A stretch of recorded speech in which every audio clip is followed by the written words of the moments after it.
August 1944. Peleliu Island, Palau. Corpsman, second class. Robert Leckie crouched in a shell crater, hands shaking as he reached not for his medical kit, but for the small metal tube in his breast pocket. His third syrette in 6 hours. The wounded Marine beside him had received his dose 20 minutes earlier and was mercifully unconscious. This one was for Leckie himself. The miracle drug that had saved countless lives was now slowly destroying his own. By the time the Pacific War ended in August 1945, the United States military had distributed more than 30 million morphine syrettes to combat medics and corpsmen. The small, disposable injection devices were hailed as a triumph of military medicine. Portable, sterile, pre-measured, foolproof. One squeeze delivered precisely enough morphine to eliminate even the most horrific pain. The problem was that the devices worked too well, were too convenient, and were too readily available.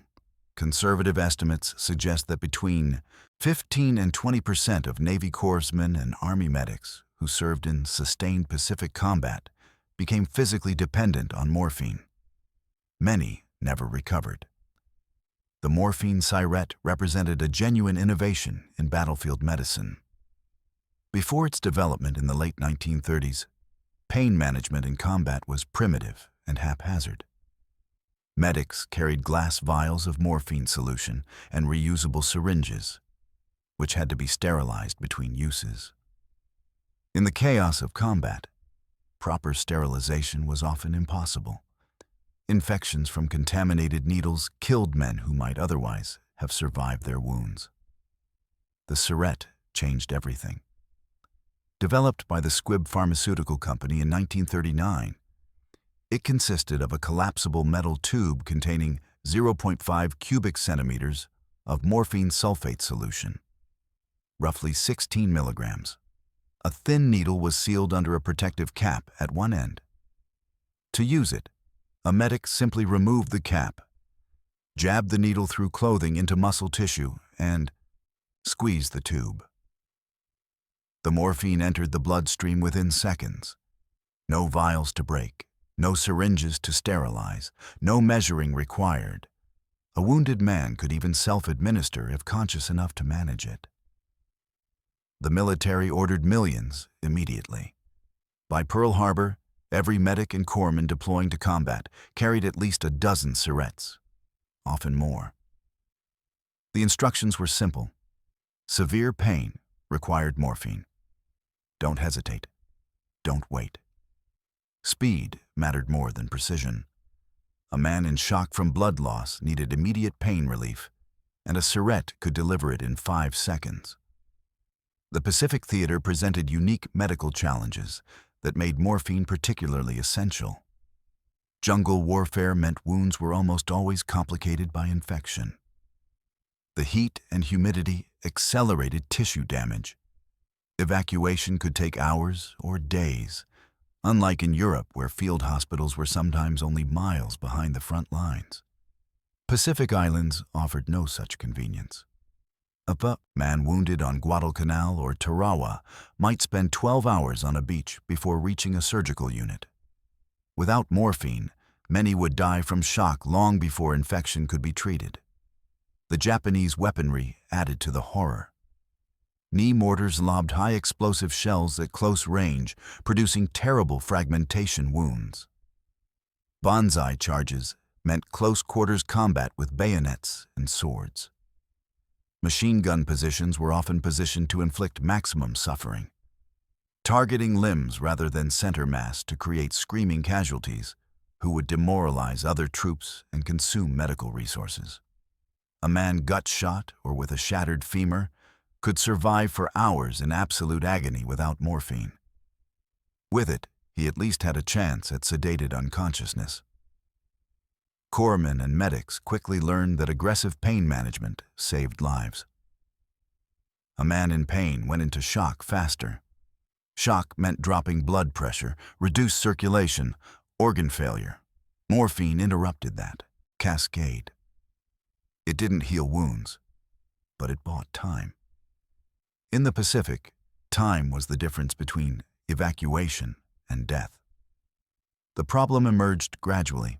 A corpsman would treat 5 wounded men in an engagement using 5 syrettes, standard procedure. But the screaming stayed in his mind. The next firefight, he'd administer morphine faster, more liberally. Why let a man suffer even 10 minutes when relief was literally at his fingertips? Use 8 syrettes instead of 5, 12 instead of 8. The supply chain kept delivering fresh boxes. Then came the realization that morphine didn't just work on wounded men. It worked on the medics themselves. A corpsman under sustained combat stress, sleep-deprived, terrified, watching friends die, would eventually understand that the same medication that stopped a wounded man's screams could stop his own internal agony. Just for a few hours. Just to get through the next day. The first dose was always justified. Corpsmen took casualties too. A concussion from a nearby blast, shrapnel in the leg, perfectly legitimate medical use. But morphine didn't discriminate between physical and psychological pain. It worked on both. A man who just watched his best friend bleed out could inject himself with the same syrette he'd carry for wounded Marines and find that the emotional horror receded into manageable distance. The military had no effective controls. Syrettes came in cases of 100. A corpsman was expected to use them and requisition more. No one tracked individual usage. No one counted how many syrettes a particular medic had administered versus how many wounded he'd treated. The assumption was that these were trained medical personnel who would use morphine appropriately. That assumption proved catastrophically wrong in too many cases. Corpsman Lecky's pattern was typical. He'd served through Guadalcanal without problems.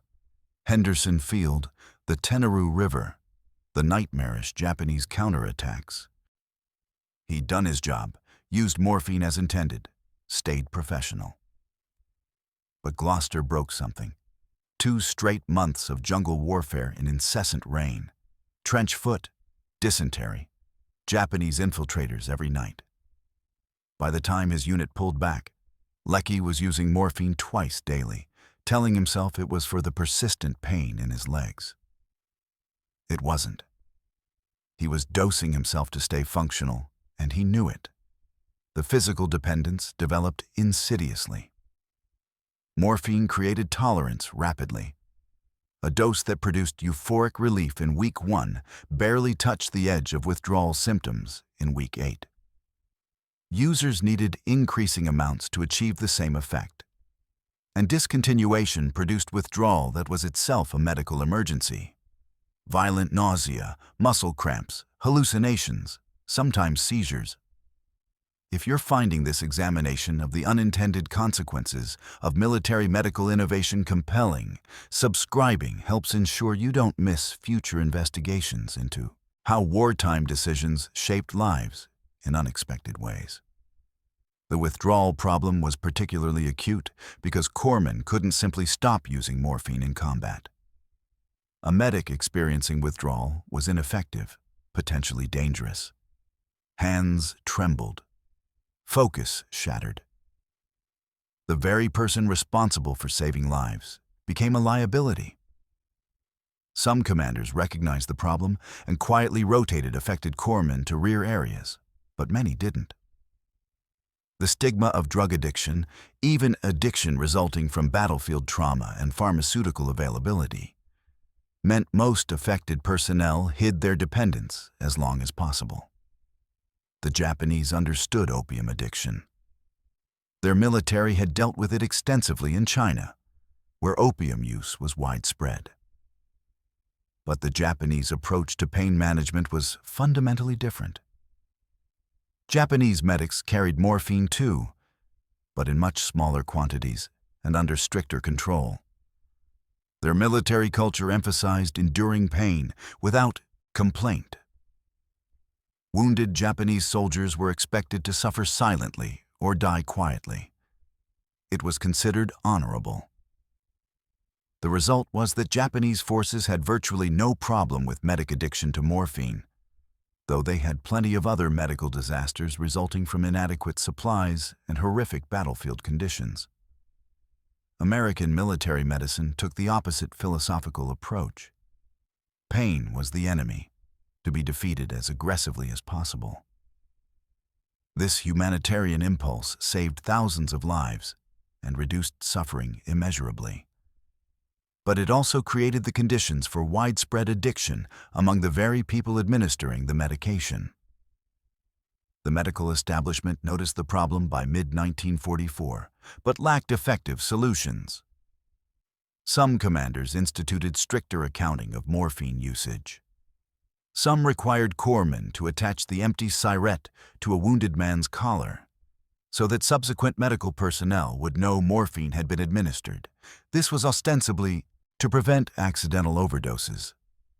But it also created a rudimentary tracking system. A corpsman who'd used 20 syrettes but only had 15 attached to wounded men had some explaining to do. But enforcement was inconsistent and often impossible. Combat conditions didn't allow for careful bookkeeping. Empty syrettes could be lost. Records could be destroyed. A corpsman could claim he'd treated walking wounded who'd moved on. The system relied on trust, and that trust was being systematically violated by men whose judgment was compromised by trauma and addiction. The psychological dimension complicated everything. These weren't recreational drug users. These were trained medical personnel who'd witnessed and experienced trauma that would break most people. They'd held dying 19-year-olds and lied that they'd be fine. They'd performed triage, deciding who might survive and who wouldn't, and lived with those decisions.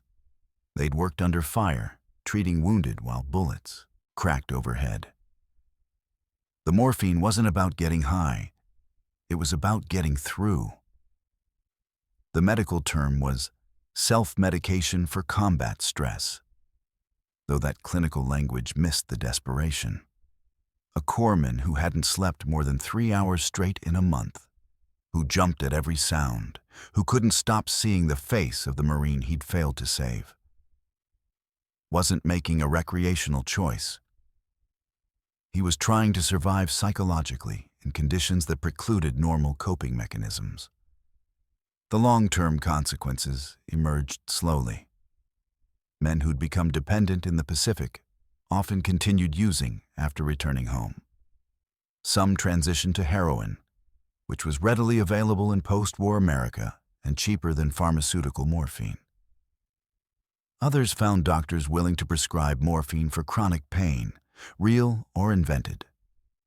Many suffered in silence, fighting withdrawal symptoms without support or understanding. The Veterans Administration was unprepared for the scale of the problem. Addiction treatment in 1945 was primitive, often ineffective, and deeply stigmatized. A veteran seeking help for morphine dependence risked being labeled as weak, morally deficient, or mentally ill. Many chose to struggle alone rather than face that judgment. The exact number who died from overdoses or complications of addiction will never be known, but estimates range into the thousands. The military learned lessons, though perhaps not quickly enough. Post-war medical protocols included better tracking of controlled substances, more rigorous monitoring of medics and corpsmen, and eventually training on the risks of addiction. The Vietnam War saw similar problems with different drugs: marijuana, heroin, amphetamines. But the basic dynamic was the same. Make a powerful pharmaceutical readily available in a combat zone. Combine it with extreme stress, and addiction becomes almost inevitable for a percentage of users. Modern military medicine has developed better approaches. Pain management protocols now include non-narcotic options when possible. Controlled substance tracking is computerized and rigorous. Mental health support is more available, though still inadequate. The recognition that combat stress is a legitimate medical condition rather than moral weakness has improved outcomes significantly. But the fundamental tension remains unresolved. Morphine and its derivatives are still the most effective pain medications available. Combat still produces horrific wounds requiring aggressive pain management. And the people administering that medication are still human beings experiencing trauma that makes them vulnerable to the very substances they're trained to use on others. Corpsman Lecky survived the war. He returned to California in November 1945, physically intact but chemically dependent on a drug that had once seemed miraculous. He spent 3 years fighting withdrawal and relapse. His medical records from that period note recurrent episodes of narcotic dependency requiring inpatient treatment. The clinical language obscures a private hell. A man who'd survived Japanese bullets and naval bombardment nearly destroyed by a small metal tube of pharmaceutical relief. He eventually achieved sobriety, worked as a hospital orderly, and died in 1987 at age 63. His obituary mentioned his Pacific service and his medical career. It didn't mention the morphine. By then, the term Vietnam veteran drug problem had replaced earlier recognition of the Pacific Corpsman's struggles. History has a way of forgetting inconvenient truths, particularly when they complicate heroic narratives.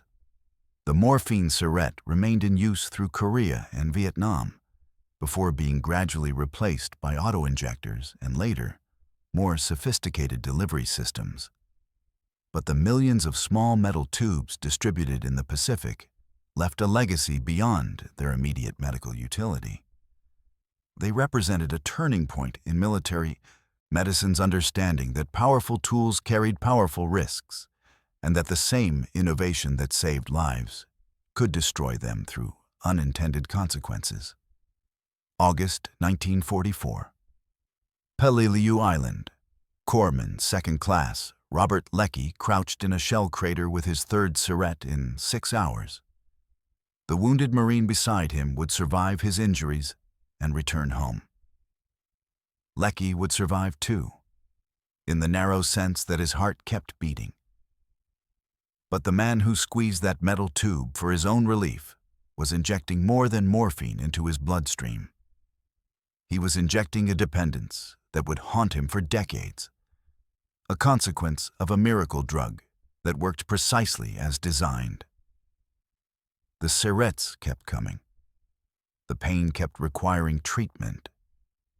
And somewhere in the mathematics of military medicine, thousands of corpsmen discovered that the same tool that saved wounded men could destroy the ones doing the saving.